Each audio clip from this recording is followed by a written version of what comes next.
C'est le vêtement traditionnel en Palestine. Normalement, c'est un peu long.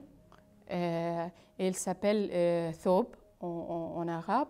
C'est brodé à la main, mais celle-là, c'est pas brodé à la main. J'en ai un autre à la maison qui est brodé à la main. L'embroderie, c'est très important en Palestine. Ça représente notre culture. Donc, on appelle ces vêtements dans les occasions folkloriques, comme par exemple la journée de la terre, par exemple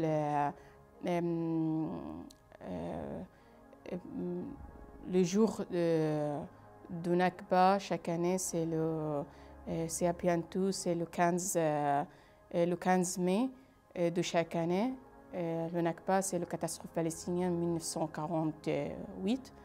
Donc aussi, on s'habille ces vêtements. Il y a des personnes âgées qui ils portent ces vêtements tous les jours, même dans une journée normale.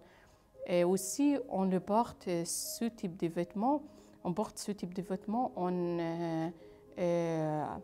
a une célébration avant le mariage qui s'appelle le henna. Et le henna, chez nous, c'est une célébration entre les femmes. Et ça veut dire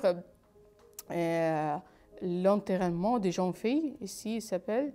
Oui, et donc avant que la femme va se marier, elle fait une petite fête entre les femmes. Donc, elle porte le thob. C'est très, très traditionnel chez nous. Mais maintenant, on a beaucoup de couleurs, on a beaucoup comment on dit, de styles, de dessins. Et chaque dessin présente une ville différente. Mais les couleurs qui sont plus traditionnelles sont le noir et le rouge. Je pense maintenant, je vais vous présenter aussi le koufiyeh. Le koufiyeh, en Palestine, il y a soit on dit koufiyeh, soit on dit hatta. Et c'est très traditionnel en Palestine. Et on a seulement ces couleurs qui sont traditionnelles. Maintenant, ils ont fait beaucoup de couleurs rouges, etc. Mais non, celle-là, ça c'est palestinienne. Donc, ça représente, par exemple, les routes de commerce. Ça représente les feuilles d'olivier. Et celle-là représente les filets de pêche. Donc, c'est très, très traditionnel en Palestine. Tout le monde le mettre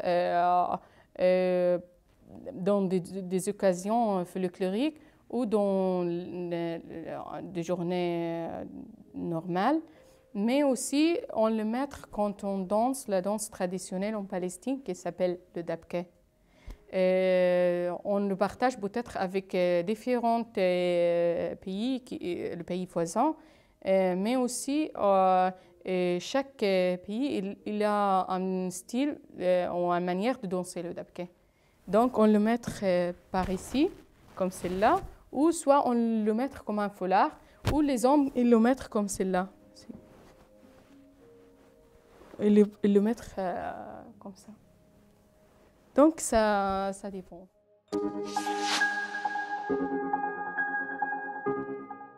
La culture est totalement différente. C'est pas comme la culture arabe, je veux vous dire. Et donc, les choses qui m'attendent, c'est l'horaire de repas. On ne mange pas à midi chez nous. Donc, je trouve ça un peu étrange pour moi. On ne mange pas à midi, c'est trop tôt. On mange normalement, le déjeuner, c'est à 14 heures. Ou ça dépend de chaque personne, d'une famille à l'autre. Quand on finit le travail, on mange à 16 heures, etc. Donc, il n'y a pas des horaires qui sont fixés, ça dépend au travail, etc.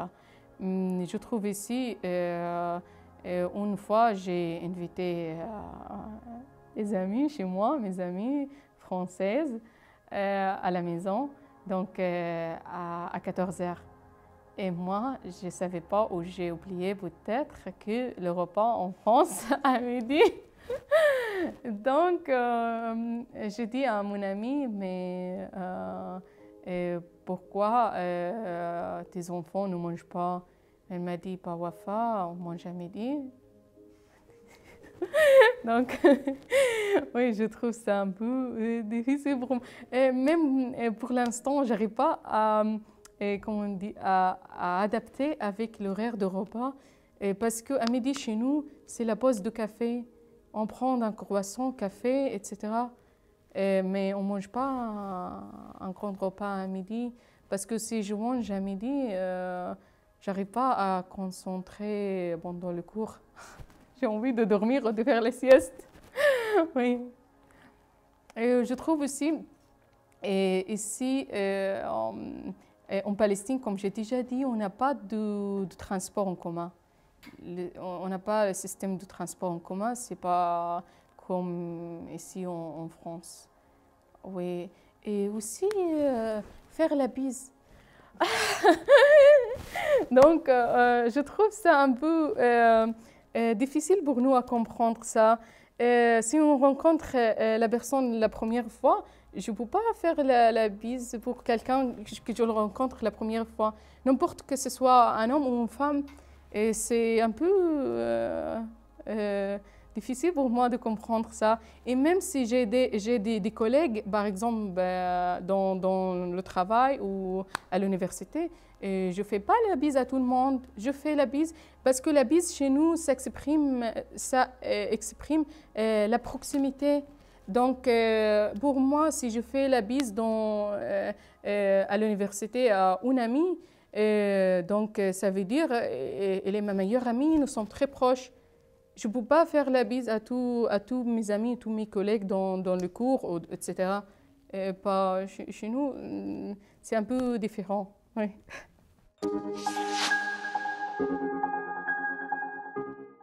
Les démarches administratives, elles sont hyper longues. Je trouve les démarches administratives, c'est horrible. Chez nous, en Palestine, je peux avoir un passeport dans une journée. Ici, c'est difficile de comprendre ça.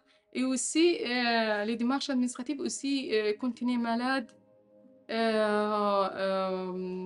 Une fois, j'étais malade et je suis allée à l'urgence ici, clairement. Donc, j'entrais à l'hôpital à 14 heures et j'étais malade, trop.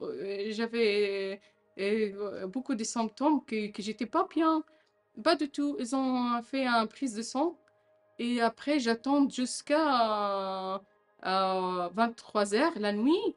Et aucun médecin qui passe pour savoir ce qui se passe avec moi.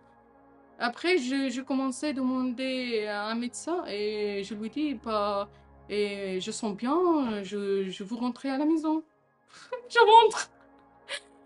Oui, et c'était ça. Et c'est, comme on dit, pour prendre un rendez-vous avec le médecin, c'est très long. Et si j'ai mal aux dents, euh, je dois attendre le rendez-vous après, je sais pas, un mois. C'est horrible, je trouve. Oui.